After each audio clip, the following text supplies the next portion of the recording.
Hello, చెప్పండి, please continue చేయండి. ప్రభుత్వ అధికార లాంఛనాలు కూడా తిరస్కరించినట్టుగా విన్నాను. తర్వాత వాళ్ళ అమ్మాయి గారిని కూడా తన తండ్రి దేహాన్ని చూడకుండా అడ్డుకున్నట్టు కూడా విన్నాను.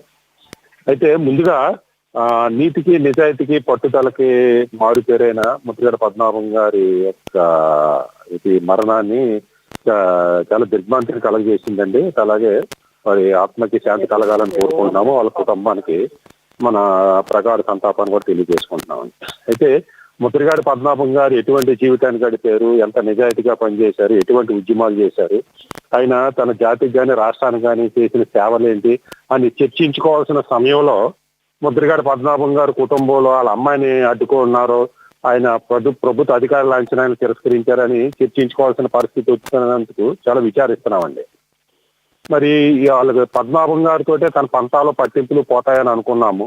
అయితే పంతాల పట్టింపులు మేము వదులుకోము, మేము పంతాల పట్టింపుల మీద బతుకుతామని వాళ్ళ బిడ్డలు వాళ్ళ భార్య గారు చెప్పదలుచుకున్నారేమో నాకు అర్థం కావట్లేదు. ఇప్పటికైనా పద్మనాభం గారు పంతాల పట్టింపుల వల్లే తన నాశనం అయ్యారు, తను నమ్ముకున్న జాతిని కూడా నాశనం చేశారని విమర్శలు వస్తున్న తరుణంలో వీళ్ళు ఇదే పంతాలకి పట్టింపులకి పట్టుకుని ఇంటికి వేలాడుతున్నారో నాకు అర్థం కావట్లే.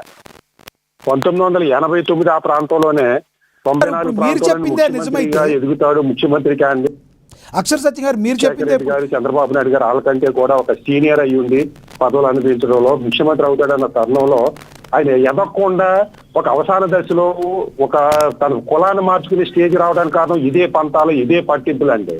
ఎప్పటికైనా సరే తన బిడ్డలైనా మారి, తన కుటుంబ సభ్యులైనా మారి, తన పద్మనాభం గారి మనవలకి తన మున్సిపు గారు కిర్లంపూడి మున్సిపు గారు చరిష్మాని తీసుకొస్తారని అనుకుంటే, లేదు మీరు పార్థివ దేహాన్ని కూడా చూడనివ్వం, మాకు ప్రభుత్వ లాంఛనాలు వద్దని అంటున్నారు అని స్టేజ్కి వచ్చారంటే చాలా దురదృష్టం అండి. అయితే అక్షర సత్యం గారు ఎవరైనా కూడా ప్రభుత్వ లాంఛనాలతో అంటే చాలా గౌరవంగా భావిస్తారు, చాలా ఆయనకి ఘనమైన నివాళులు అర్పించడానికి ఇది ఒక హోదాగా అనుకుంటారు. కానీ గౌరవ లాంఛనాలు వద్దు అన్నారంటే దీనిలో ఏమైనా రాజకీయ ప్రమేయం ఉందని మీరు భావిస్తున్నారా?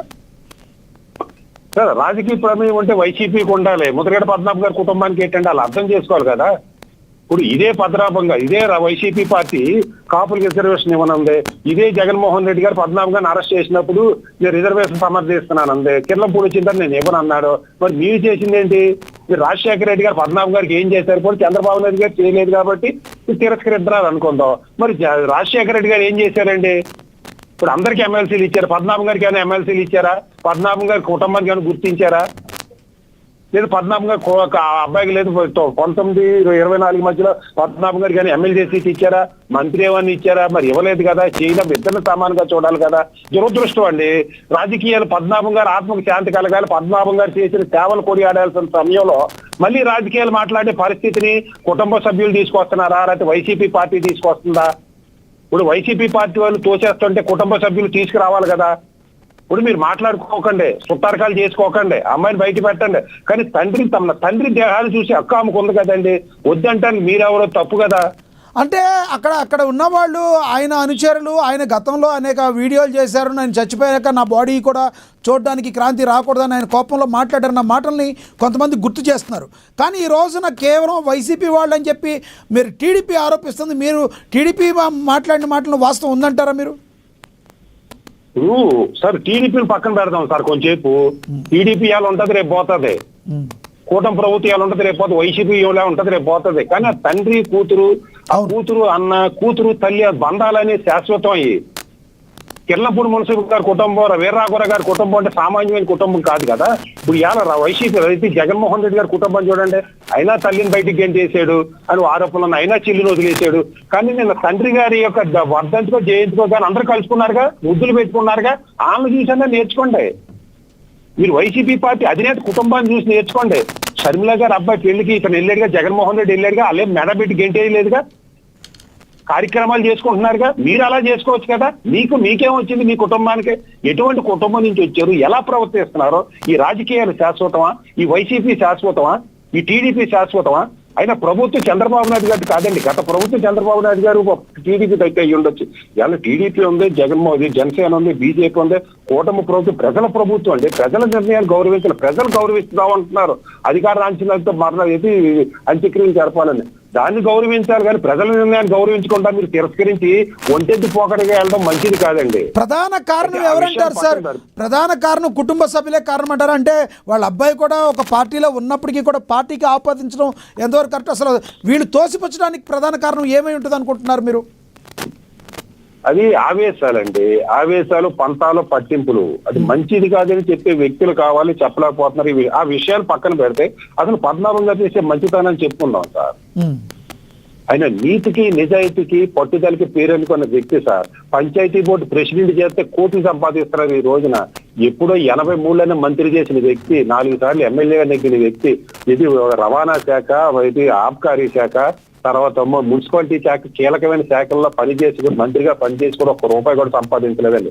ఎంపీగా పనిచేసిన వ్యక్తి, ఒక ఉద్యమాన్ని, రాష్ట్రాన్ని నాటి ముఖ్యమంత్రి ఎన్టీ రామారావు గారి దగ్గర నుంచి చంద్రబాబు నాయుడు గారు, కోట్ల విజయభాస్కర్ రెడ్డి, నేదురుమల్లి జనార్దన్ రెడ్డి, చెన్నారెడ్డి గారు, రాజశేఖర రెడ్డి గారు, అందరినీ కూడా గడగడలాడించిన వ్యక్తి ముద్రగడ పద్మనాభం గారు. అంటే అటువంటి వ్యక్తి ఈ రోజున ఇటువంటి పంతాలకి పట్టింపులకు పోయి ఏ కులం కోసం తన జీవితాన్ని, తన రాజకీయ జీవితాన్ని నాశనం చేసుకున్నాడో అదే కులాన్ని మార్చుకోవాల్సిన పరిస్థితులు దాపరించినాయండి అవసాన దశలో.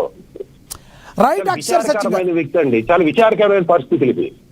రైట్. అక్షర్ సత్యం గారు, కొంచెం వీలైతే కొంచెం అందుబాటులో ఉండండి, మళ్ళీ మాట్లాడతాం మీతో.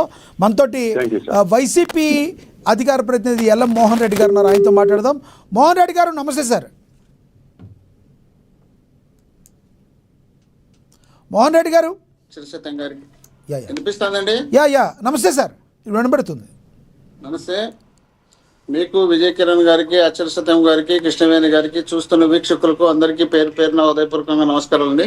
నమస్తే సార్. ముద్రగడ పద్మనాభం గారి గురించి ఆల్రెడీ జగన్మోహన్ రెడ్డి గారు సాయంత్రం వెళ్తున్నట్టుగా మనందరికీ కూడా తెలుస్తుంది. ఆయన కుటుంబాన్ని పరామర్శించడానికి, ఆయన లేని లోటును మీ పార్టీ కూడా తీర్చలేనిదని మీరు కూడా చెప్తారని నేను అనుకుంటున్నాను. మీరేమంటారు చెప్పండి. ముద్రగడ పద్మనాభం గారు నాకు కూడా పరిచయం ఉందండి. ఎక్కడంటే పోలవరం పాదయాత్ర చేసినప్పుడు జగన్మోహన్ రెడ్డి గారు ఆ పాదయాత్రలో పాల్గొని, పాదయాత్రలో నేను కలిసి ఆయనతో కొద్ది వరకు నడవడం కూడా జరిగింది.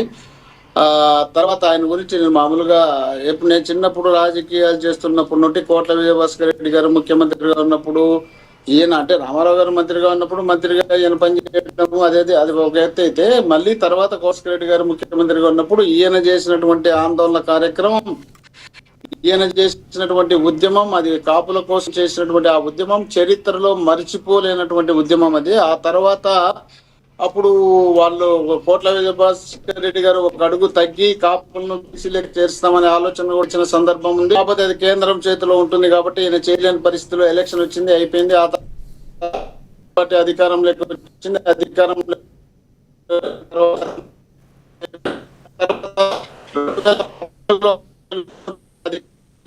తర్వాత ముద్రగడ పద్మనాభం చేసినటువంటి ఉద్యమం అది ఒక తీవ్ర స్థాయిలోకి వెళ్ళిన తర్వాత పూర్తి స్థాయిలో అణచివేయాలనే ఉద్దేశం భాగంగా పోలీసులు పంపించి ఆయన విపరీతమైనటువంటి ఒత్తిడి వాళ్ళ కుటుంబంలో స్వయంగా ఆయన భార్యను తెచ్చినటువంటి ఘటనలు అనేక సందర్భాల్లో నేను ముద్రగడ గారే చెప్పినారు. కాబట్టి ఆయనకు మహిళ విపరీతమైనటువంటి అభిమానంతో పాటు ఆయన మహిళలను అసలు రాజకీయాలకు పంపించాలనే ఆలోచన కూడా లేనటువంటి వ్యక్తి. కాబట్టి అలాంటి వ్యక్తులు వాళ్ళు స్వయంగా ఆయన భార్యనే ఆయన దానిపైన విపరీతమైనటువంటి బాధ. అంటే ఇక్కడ నేను రాజకీయంగా మాట్లాడాలనో ఉద్దేశంలో నేను లేను. కాబట్టి దీనికి సంబంధించినటువంటి అడిగినప్పుడు అప్పుడు పవన్ కళ్యాణ్ గారు అనే వ్యక్తి కనీసం అక్కడ తల ఎత్తి కూడా చూసిన సందర్భాలు లేవు. చిరంజీవి గారు అన్న మాట్లాడినారు, కాపు సామాజిక వర్గానికి సంబంధించినటువంటి వ్యక్తులు అందరూ మాట్లాడారు. పవన్ కళ్యాణ్ గారు అనే వ్యక్తి అతను మాట్లాడిన సందర్భం. ఆ తర్వాత తుని ఘటన జరిగిన ఘటనలో కాపుల యువకులను అనేక మందిని వాటిల్లో కేసుల్లో పెడితే ఆ కేసుల్లో చంద్రబాబు నాయుడు గారు వాళ్ళందరినీ ఇరికించినప్పుడు రకరకాల ఉద్యోగాలు చేసే వాళ్ళు కానీ, చదివే వాళ్ళు కానీ అనేక పిల్లలు పాడైపోతాయన్న భాగంగా మళ్ళీ ఈయన వచ్చేసి గత సంప్రదించి కూడా తొలగించిన సందర్భం ఉంది.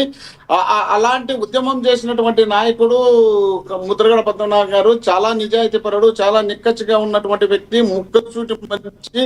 ఎప్పుడు కూడా అంటే మనం రాష్ట్రంలో అందరూ ప్రతి నాయకు దగ్గర అన్నం పెట్టిస్తున్నారు, వాళ్ళ అన్నాలు భోజనాలు పెట్టిస్తారు, ఇది అదని ప్రతి జిల్లాలో ఏదో ఒక లీడర్కి ఎవరో ఒకరు చెప్పుకుంటారు. కానీ